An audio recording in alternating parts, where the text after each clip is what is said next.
J'ai été agressé, hein. J'ai été agressé en 2009, du coup les tweets qui sont sortis en 2009 par des racailles. Et suite à ça, effectivement, j'ai eu une période, on va dire, raciste c'est un bien grand mot, mais j'ai une période vraiment où je voyais le mal partout, tu vois. Vraiment, je sortais dans la rue, j'avais une lacrymo dans la poche. C'est-à-dire tu avais peur de ce que tu appelles des racailles? Ah ouais, complètement. Ah, et c'était ouais. quoi une racaille pour toi? Une racaille pour moi, c'est un jeune avec une capuche.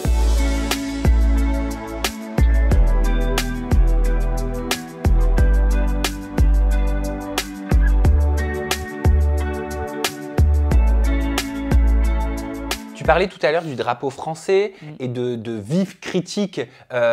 Tu vas me dire si elles t'ont blessé ou pas, qui disaient facho, etc. Moi, j'ai vu qu'il y avait des gens qui avaient partagé, il y a plusieurs années, un hashtag Adolf in Shape. Ok, j'ai pas vu cet hashtag-là. Oui, okay, par rapport, mais je sais que tu la connais l'histoire parce que tu en avais parlé une fois en 2019, je crois, par rapport à des tweets ou des messages Facebook qui auraient été postés entre 2009 et 2012 sur ton compte dans lequel il était écrit, t'étais pas encore sur YouTube, dans lequel il était écrit « Des fois quand je suis énervé, je m'amuse à jeter des codes de porte sur les musulmans, quoi, c'est cool, ils brûlent. » Ou encore « Un noir réélu, le mariage homosexuel adopté, ce sera pas une journée facile. » Ça, c'était en 2012. Exactement. Avant que tu nous expliques pourquoi, le contexte, etc., je suis désolé de te l'apprendre, mais ce hashtag Adolf in Shape, ça te fait mal? Ça te fait quoi? Non, ça me fait pas mal parce que déjà, je vais pas m'amuser comme sur Twitter. J'y vais pour poster mes trucs et après, j'y reste pas des heures. Parce que c'est un truc, ça te bouffe intérieurement.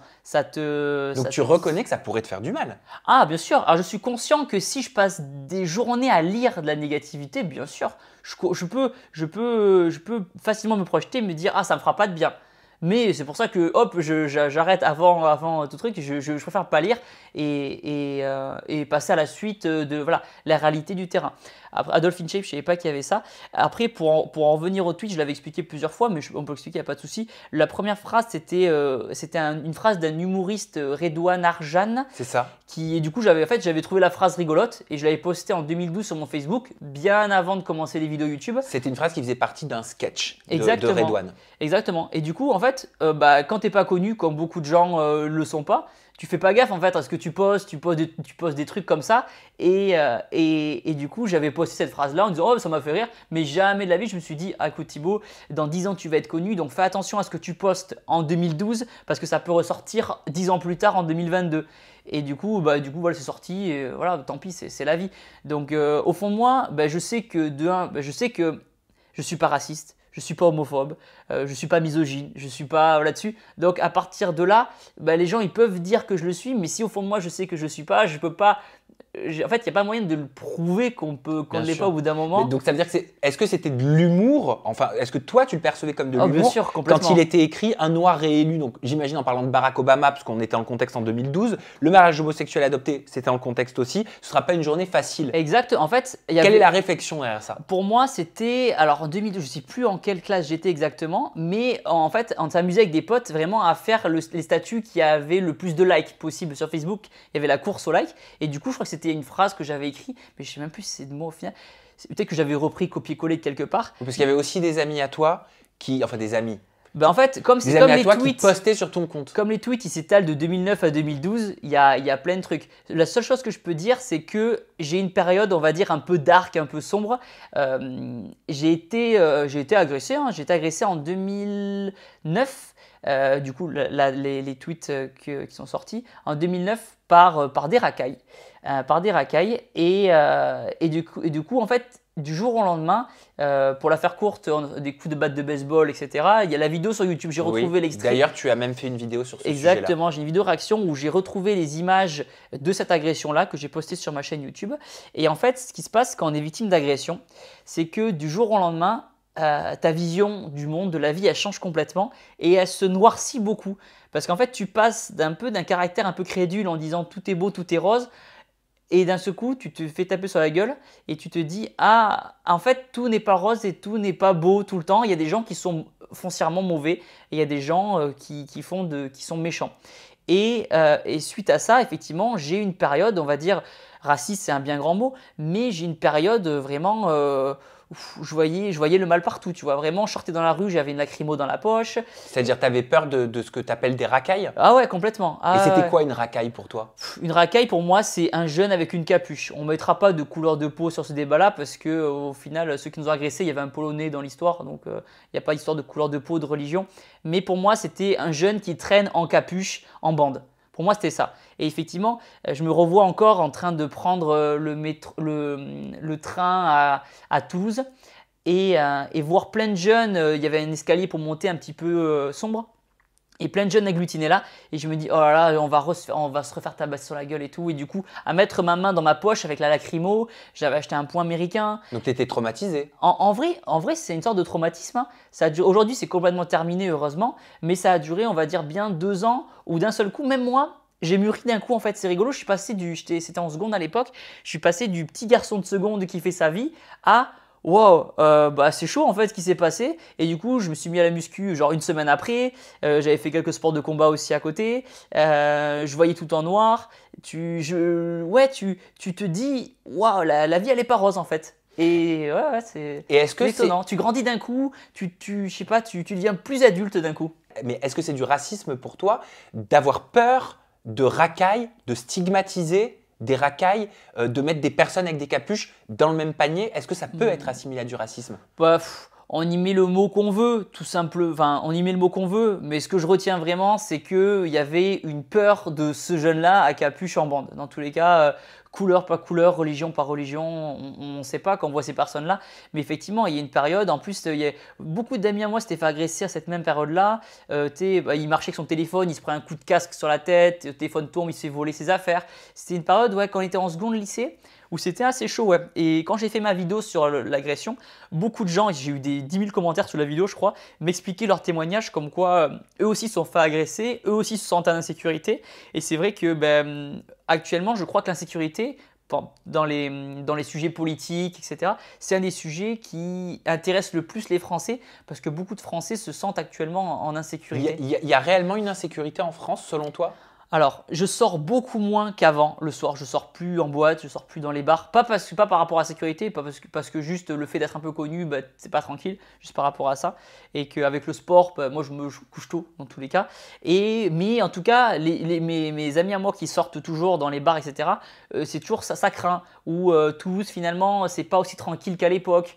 Où ça s'aggrave, etc. Et je trouve que l'insécurité, peut-être que les gens dans les commentaires ils réagiront là-dessus avec leurs propres témoignages, mais ça va pas mieux, on va dire. On va pas mieux. Je trouve je sais pas si on va dans le bon sens, mais en tout cas, voilà, il y a du boulot à faire pour les politiques de soigner un petit peu Est-ce tout qu'ils ça. font assez? Est-ce que notre gouvernement en place, le gouvernement Macron, fait assez, selon toi, pour l'insécurité? Ah, Ou alors, est-ce que tu pencherais plus du côté d'une Marine Le Pen, Jordan Bardella, qui parle quotidiennement d'insécurité je pense en pas. remettant la faute sur les immigrés? Ouais, non, j'irai pas jusque-là. Je pense pas qu'il faut stigmatiser non plus les immigrés forcément.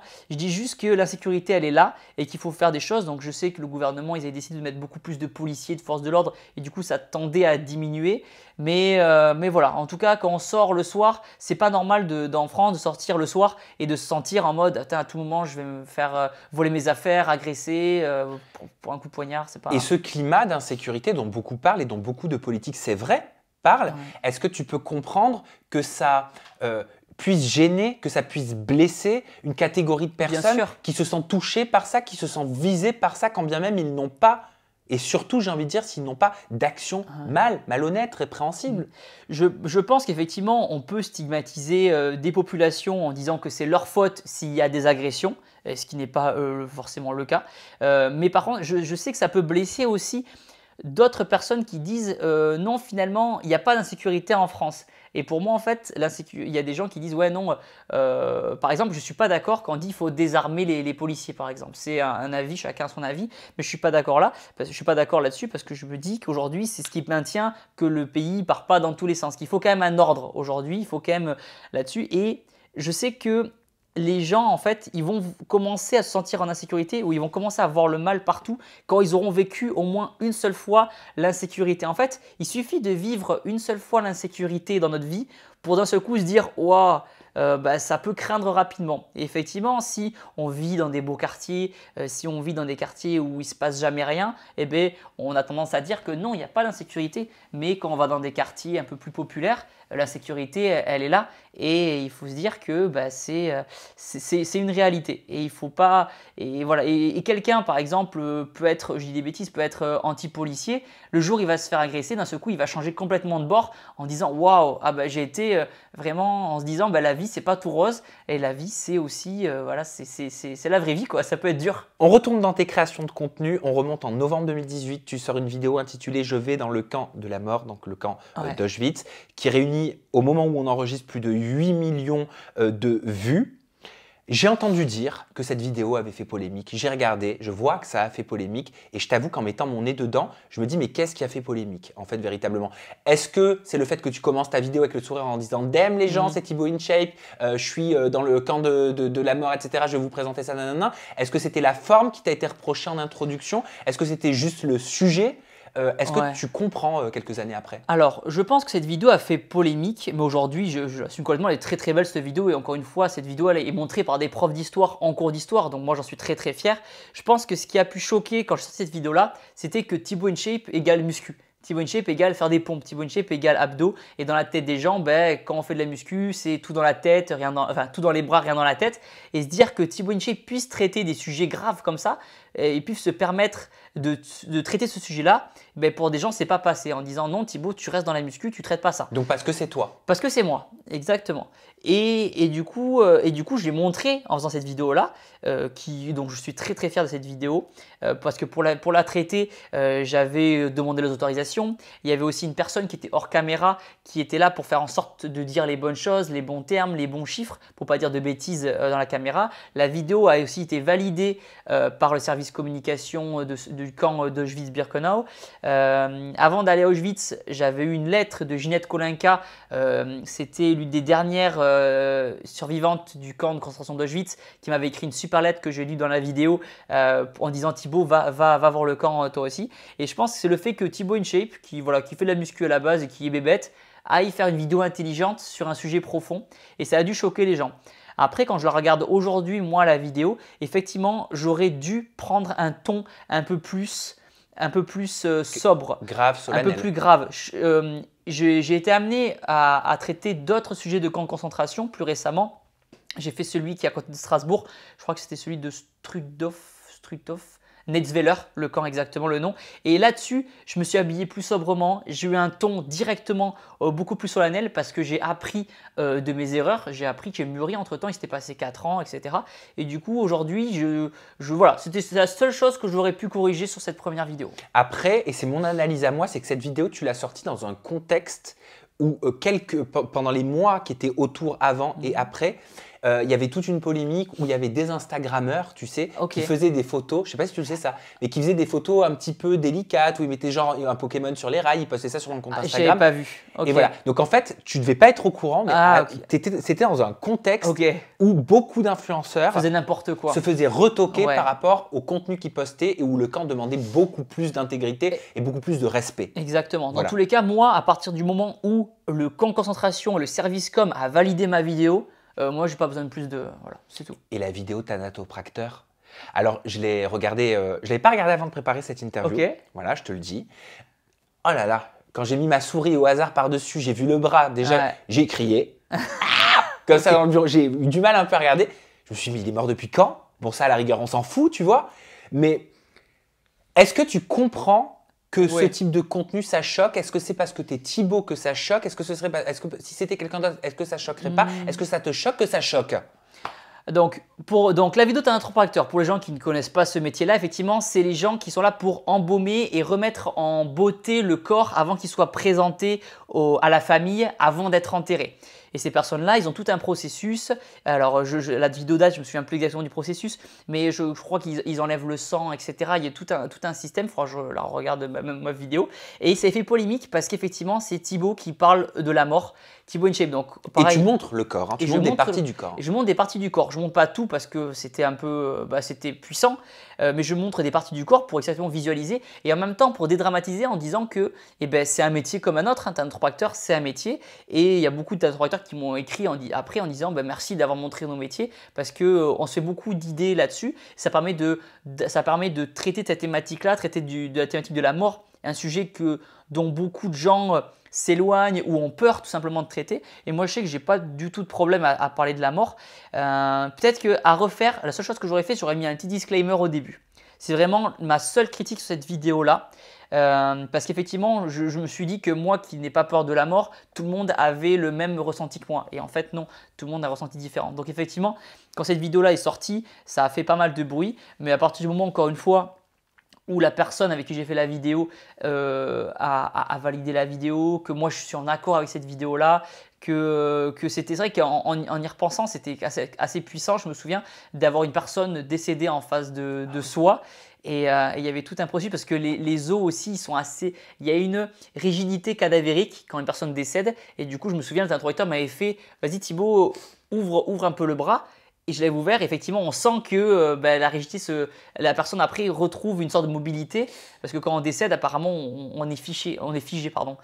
Et c'était puissant. C'était vraiment une vidéo puissante que je voulais faire parce qu'en fait, déjà, j'adore traiter des thématiques que personne ne veut traiter. Moi, ça me. Bah ouais, mais ça veut dire, mais moi, je le dis, je suis assez admiratif d'une certaine chose, c'est que moi, j'aurais eu peur de me dire, ah mais quelles vont être les conséquences si je sors ça? Ok. Tu vois, est-ce que je le fais? Ok. Tu vois, Moi, j'y toi, vais, j'ai ouais, l'impression je que fonce, ouais. mais que dalle en fait. Mais t'y vas, je veux la faire, je la fais. Peu importe ce qu'on me dit, je la fais. Ouais, je la fais. En fait, quand j'ai une idée en tête, j'y vais au bout. Forcément, je me dis, il y aura des critiques. Dans tous les cas, moi, ce que je veux, c'est traiter la vidéo bien et que la personne avec qui j'ai fait la vidéo, elle soit contente de la vidéo, que moi, je sois content, que sa famille soit content. Donc tu t'en fous qu'on te traite de grand malade dans les commentaires? Ah oui, complètement. Oui, oui. Bah, je sais que je ne suis pas. Donc après, si les gens ils veulent me dire que je suis un grand malade ou m'appeler Adolf InShape, c'est comme si ça les épanouit. Écoute. Dans tous les cas, voilà, je suis dans l'action et quand j'ai une idée en tête, j'y vais plein fer. Il y a eu aussi une polémique avec Vladimir Poutine. Oui. Oui, on regarde. Donc respect Monsieur Vladimir Poutine pour votre entraînement. Mais par contre, ce qu'on aimerait par-dessus tout, Monsieur Vladimir Poutine, c'est la paix. Et pour vous qui regardez ma vidéo YouTube et qui souhaitez perdre du poids ou prendre de la masse, tout se passe sur notre application de sport chez Epio. Ah, donc là, en gros, ce qui t'a été reproché, c'est de dire respect à Vladimir Poutine alors qu'on est Pour dans l'entraînement, mais oui, je comprends. Pour l'entraînement, oui. alors qu'on est dans un contexte de guerre Ukraine-Russie. Cette vidéo, en fait, il y a eu plusieurs choses. Effectivement, en fait, je voulais mettre en avant le fait que Vladimir Poutine soit l'un des seuls chefs d'État qui fasse de la muscu et qui s'entraîne. Et du coup, je parlais de l'entraînement. Je dis que finalement, les exercices qu'il faisait, ils n'étaient pas très bien faits d'ailleurs. Mais au-delà de ça, je parlais de son entraînement et le fait que ce soit bien qu'un homme d'État s'entretienne. Et effectivement, la vidéo est tombée. Après, non, c'est ma faute de l'avoir fait à cette période-là. Tu l'as supprimé la vidéo? Je l'ai supprimée parce que, alors que c'est la seule vidéo, tu vois, même avec le recul, j'aurais pas dû la supprimer. Bref, c'est la seule vidéo parce que j'assume vraiment tout ce que je fais de A à Z. C'est la seule vidéo que j'ai supprimée parce que je voyais que ça partait dans tous les sens et c'est une vidéo chaîne secondaire, chaîne qui m'est moins importante que la première. Donc c'est pas grave, elle n'a pas demandé tant de boulot que ça, donc c'est pas grave si j'ai supprimé. Mais effectivement, oui, il s'entraîne, mais d'un côté, il massacre des millions d'Ukrainiens et ça c'est pas cool. Et Voilà. est-ce que c'est pour ça que tu l'as supprimé ou parce qu'elle t'a pas pris beaucoup de temps à préparer? Non, je l'ai supprimé quand même parce que je voyais que c'était pas le moment. C'était pas le moment. Si je l'avais fait il y a un an, elle serait bien passée. Mais là, actuellement, je voulais pas rentrer dans un débat. Il y a la guerre et tout, faut pas rentrer dans ce débat-là. Donc, non. Tu as parlé aussi de la pénurie d'essence, donc qui est un gros thème d'actualité. Ouais, qu'est-ce que j'ai dit sur la qui fait pénurie du mal à d'essence beaucoup de Français. Tu as dit avec la pénurie d'essence, il va falloir ressortir le vélo et les chaussures de jogging. C'est peut-être la solution contre la croissance de l'obésité dans le monde. Bah, c'est vrai. L'obésité, ça explose dans tous les sens. C'est une des premières causes de mortalité avec les AVC, etc., le diabète. Et du coup, bah, là, c'était pareil, c'était un tweet humoristique / vrai, puisque l'obésité, c'est quelque chose qui est grandissant. Et il faut trouver des solutions. Après, les gens font ce qu'ils veulent à partir du moment où ils se sentent bien dans leur corps, forcément. Mais moi, mon rôle aussi, c'est d'aider les gens à se motiver, c'est d'aider les gens à se mettre au sport. Et c'est de parler de sport. Et en l'occurrence, là, j'ai parlé de sport sur un thème d'actualité. Et ça a été pris, ça a été mal pris par une partie de la population qui qui ne réalisent pas que pour perdre du poids, il faut mieux manger et faire du sport. Effectivement, il peut y avoir un facteur génétique, il peut y avoir des maladies, mais ça touche peut-être 5% des personnes qui sont en situation d'obésité. Est-ce que tu connais le présentateur Mouloud Archour Oui. de Click, l'émission Click notamment? Il n'a pas trop apprécié ton tweet. J'ai pas vu. T'as pas vu ce qu'il a dit? Non. Je te dis. Il a dit: il faudrait déjà lui dire à Thibaut InShape que dans la salle de sport où il travaille, peut-être qu'il y a une femme de ménage qui a besoin d'une voiture pour aller travailler, qu'il y a des gens qui ont besoin d'une voiture pour gagner leur vie. Qu'est-ce que tu réponds à Mouloud Archour? Qu'il a raison, qu'il a raison. Après c'était sur le sujet de l'essence, donc bah non, il a raison. Que tu veux dire de plus? C'était un tweet humoristique et vrai en même temps sur l'obésité. Mais non, je suis d'accord avec Mouloud Achour. Et Squeezie, est-ce qu'il a raison? Je sais pas sur quoi. Squeezie a réagi en 2019 à une de tes déclarations encore. Mon Dieu, elles font parler tes déclarations. Tu avais dit: un mois, vous pouvez gagner 3 000 €, l'autre mois, 500 € en parlant de la création de contenu pour dire que c'était à chaque fois différent et que les sommes changeaient tout le temps. Squeezie, apparemment, n'a pas trouvé ça très honnête. Il a dit: Thibaut, je suis moi aussi youtubeur, je fais moi aussi beaucoup de vues et je sais que l'on gagne bien plus que ça chaque mois. Je le dis, tu ne peux pas mentir aux gens. Non. Et toi, tu avais répondu: Octogone direct. Non, très bonne vidéo. Chacun est en droit de penser ce qu'il veut. Ben, effectivement, après, moi je sais que quand j'ai commencé les vidéos YouTube, je me versais 500 € par mois en salaire mensuel. Et après, aujourd'hui, je suis transparent, je crois que je suis à 3 500 par mois à peu près, je me verse. Et après, oui, il y a les dividendes qui rentrent en compte, mais j'en ai pas parlé là dans ce sujet-là. Mais j'ai parlé juste de mon salaire à la base qui était de 500 €, ce qui est vrai, hein, je peux retrouver les fiches de paie, et qui aujourd'hui est de 3 000. Après, c'est différent entre… tu n'en auras pas beaucoup des invités qui vont parler argent, mais ce qui est différent, c'est ce que ta société gagne et ce que tu mets toi dans ta poche à la fin du mois. Effectivement, ton entreprise, je dis des bêtises, elle peut gagner 100 000 € dans le mois, mais ce n'est pas 100 000 € que tu vas verser toi sur ton compte. Il y a plein de choses qui rentrent en compte en jeu, tes impôts, tes taxes, etc. Donc là-dessus, oui, je vois. Est-ce que tu comprends le manque d'honnêteté qui semble pointer? Bah, est-ce que pour toi, c'est un manque d'honnêteté? Non, parce que c'est vrai. Parce qu'au début, quand j'ai commencé les vidéos, je touchais 500 € par mois et qu'aujourd'hui, je touche 3 000. Alors, ouais, je vois pas ce que je veux dire. Il y a un historique avec Squeezie pour qu'il réagisse à ça? Non, il n'y a rien. Moi, je l'aime bien, Squeezie. Moi, il me fait marrer. Donc, non, je sais pas. Je crois qu'il voulait pas trop m'aimer. Il a décidé de pas trop m'aimer. Donc… T'aimes bien son contenu? Il a changé aussi, il a fait une transition. Ouais, exactement. C'est passé, comme toi, c'était fitness, divertissement. Lui, ça a été le gaming. Et bon, aujourd'hui, c'est généralisé. Il fait des vidéos sur plein de thèmes très différents.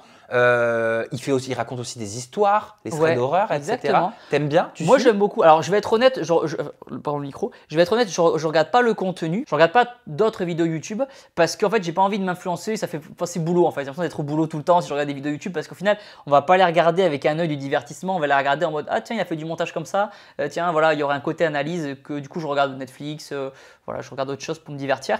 Et non, il n'y a aucun antécédent et lui aussi a bien évolué et bravo à son succès, bravo à lui. Et Juju, il est plus sympa ce thème quand même. Oh bien sûr. Ils sont tous sympas les thèmes. Bah, franchement, je suis complètement transparent. Enfin, tu poses des questions et je réponds. Après, effectivement, enfin, les gens après se feront un avis dans les commentaires. Mais voilà, je pense que le plus important, c'est d'être en accord avec ton esprit. On peut pas. Si tu joues un rôle dans ce milieu-là, si tu joues un rôle, tu vas exploser au bout d'un moment parce que tu feras les choses pour faire plaisir aux uns, pas plaisir aux autres. Tu feras ça pour faire des vues, etc. Voilà, il faut vraiment, je pense, quand tu fais ce métier-là ou n'importe quel métier, juste être en accord avec toi-même. Et est-ce que tu es en accord avec Juju? Oui.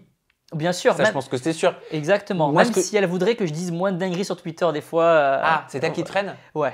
Elle arrive à traîner? Elle arrive, oui, parce que moi je l'aime et je veux son bonheur et que Twitter, c'est un réseau social, mais dans ton quotidien, quand on vient à parler de sujets, par exemple, on peut avoir des avis différents. Par exemple, quand je vais mettre un tweet, et du coup, le soir on en parle, tu vois, et du coup, si on veut que ça se passe bien dans son couple, il ne faut pas non plus être trop en désaccord non plus. Ça veut dire que ça a déjà créé des disputes?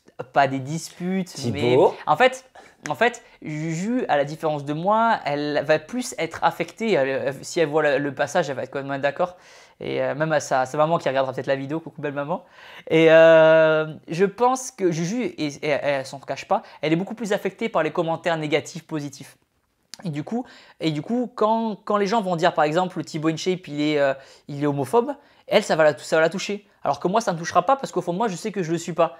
Et elle va s'arrêter en disant oh, les gens ils pensent que tu es homophobe. Et je dis arrête, les gens, si tu continues à dire des trucs comme ça, les gens vont penser que tu es grossophobe, que tu es misogyne, homophobe. Et moi, je veux pas que les gens pensent ça. Mais je dis mais je m'en fous que les gens pensent ça. À partir du moment où toi, tu sais que je suis pas comme ça, que ma famille, elle sait que je suis pas comme ça, que mes proches, mes amis proches, mes potes d'enfance et les 2-3 collègues youtubeurs à qui je parle me connaissent en vrai, ils savent que je suis pas comme ça. Bah, ça me suffit en fait. J'ai pas besoin de plaire à des gens qui ne m'aimeront jamais de base. Mais elle est incroyable quand même votre histoire. C'est-à-dire que tu avais lancé un concours Ouais. sur ta chaîne YouTube. Ouais. Mais même pour trouver l'amour, tu passes par ta chaîne YouTube. Mais en même temps, on a compris que tu passes de 6h à 23h. Voilà, il fallait trouver une solution. Alors je voulais, donc pour la faire courte, si je la raconter, donc Thibaut InShape égale vidéo muscu. Du jour au lendemain, je me suis pété le poignet pour un tournage moto. Et du coup, je ne pouvais plus faire mes vidéos muscu, mes vidéos sport. Donc là, je me suis dit, bon Thibaut, il faut que tu trouves une solution pour faire vivre ta chaîne dans tous les cas. Et je me suis dit, tiens, ça peut être sympa de faire des vidéos à plusieurs, au moins à 2. Et du coup, je réfléchis, et je me dis, tiens, ça peut être sympa de faire une vidéo avec une autre fille. Ok, je réfléchis. Et je me suis dit, ah tiens, ça peut être cool d'élire la Miss InShape. InShape, Miss InShape, etc. Mais c'était pas Madame InShape, c'était Miss InShape. C'était pas à vocation de trouver une femme, une copine. C'était vraiment à vocation de trouver une partenaire avec qui faire des vidéos YouTube en collaboration pour aller à des salons, faire des featuring, etc. Donc j'ai fait passer un casting géant en fait. Maintenant avec le recul, j'y pense, c'est ouf. J'ai fait passer un casting géant en mettant mes critères. Je veux qu'elle soit sportive, qu'elle cuisine healthy. Des trucs comme ça, des trucs comme ça. Et en fait, il y avait peut-être 20 candidates au début, et je faisais voter mes abonnés pour en éliminer, etc. Et à la fin, il y a eu la finaliste, il en restait 3, etc. Et c'est Juju qui a gagné.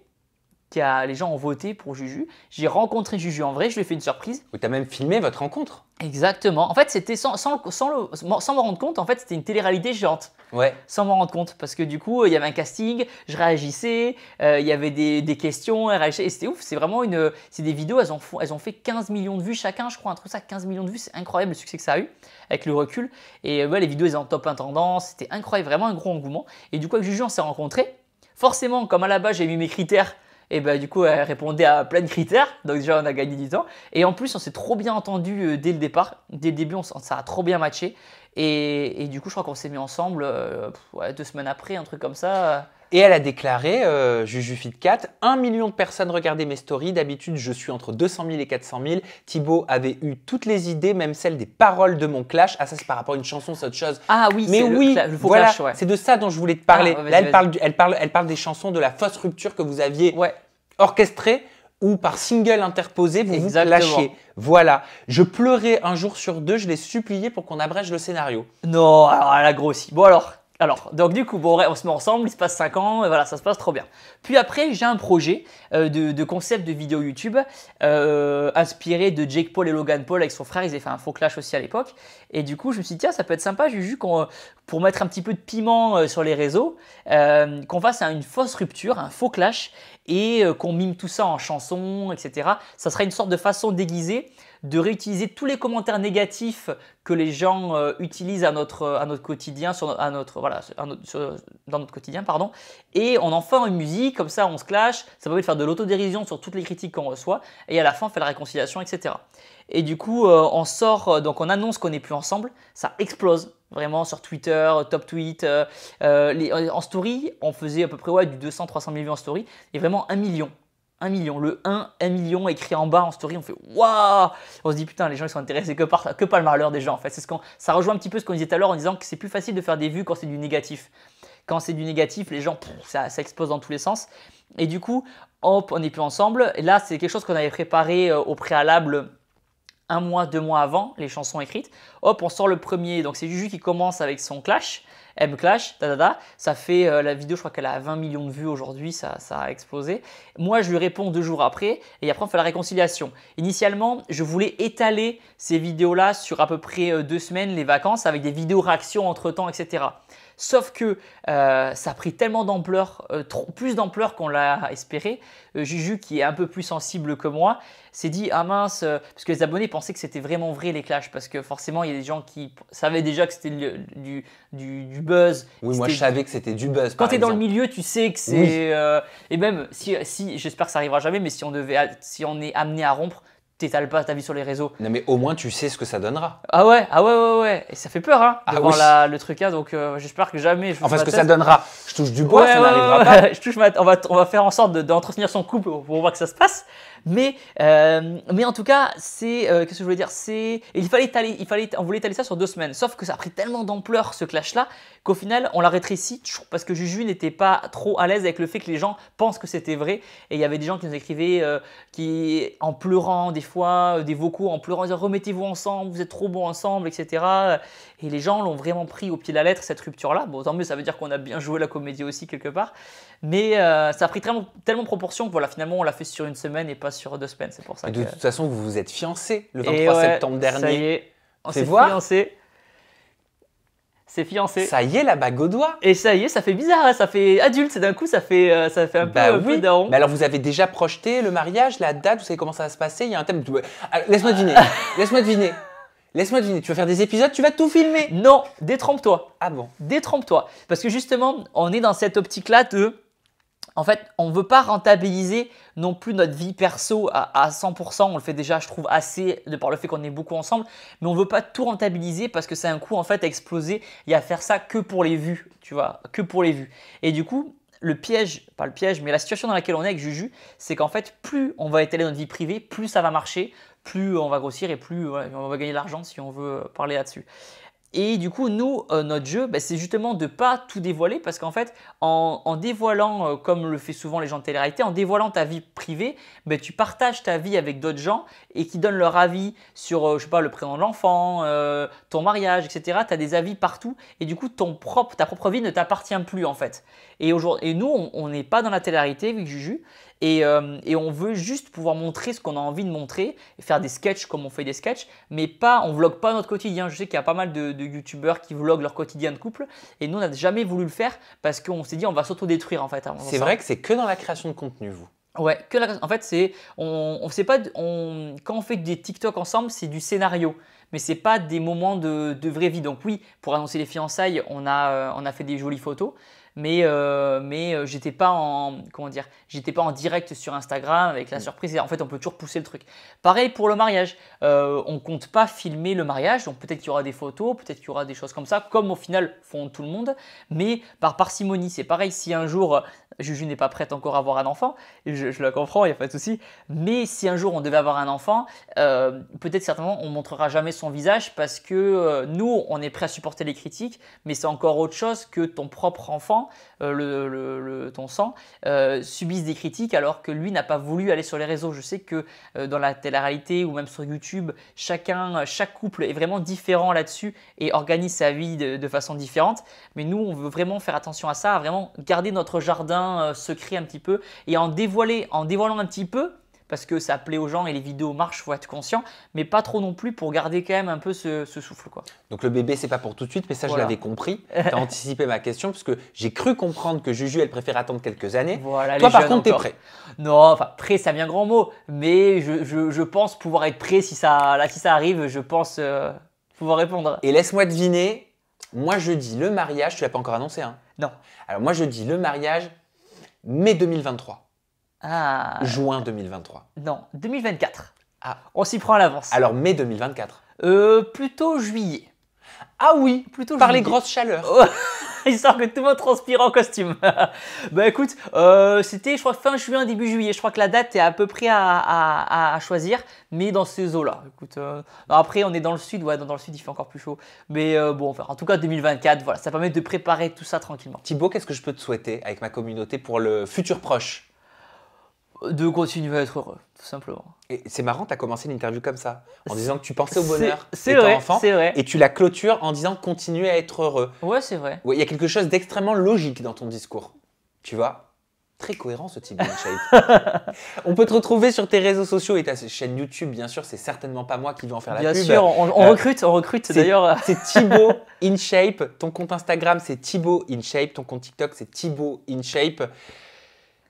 Merci à Et toi. espérons qu'il n'y ait pas d'autres réseaux sociaux. Espérons, parce que si bon, T'es on partout, t'es travaille sur trop. Facebook, t'es machin, je t'ai vu en rendez-vous chez mes tâches et ceci, chez cela. Exactement, je suis juste pas sur Twitch, mais sinon je suis partout. Ok, Donc, mais tu verras que tu finiras par y être.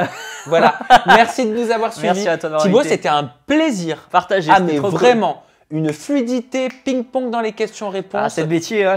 Hyper cool quand ça se passe comme ça. Partagez. On se retrouve très bientôt. Vous avez la barre de commentaires pour nous dire ce que vous avez pensé de cette interview. Allez-y, lâchez-vous. De toute façon, à partir du moment où voilà, ça reste respectueux, Bien quoi sûr. qu'il s'en fout, mais bon, Oui. quand même, on fait que vous attention. voulez. Voilà, même pour les autres qui lisent, c'est désagréable. Je trouve, Bien quand sûr, c'est- bien sûr. quand La ça tombe dans le positivité, trash. là. Le positif, Voilà. ça attire le positif. Et on se retrouve très bientôt avec une nouvelle personnalité et toujours des confidences en toute intimité. Prenez soin de vous. Bye bye. Ciao.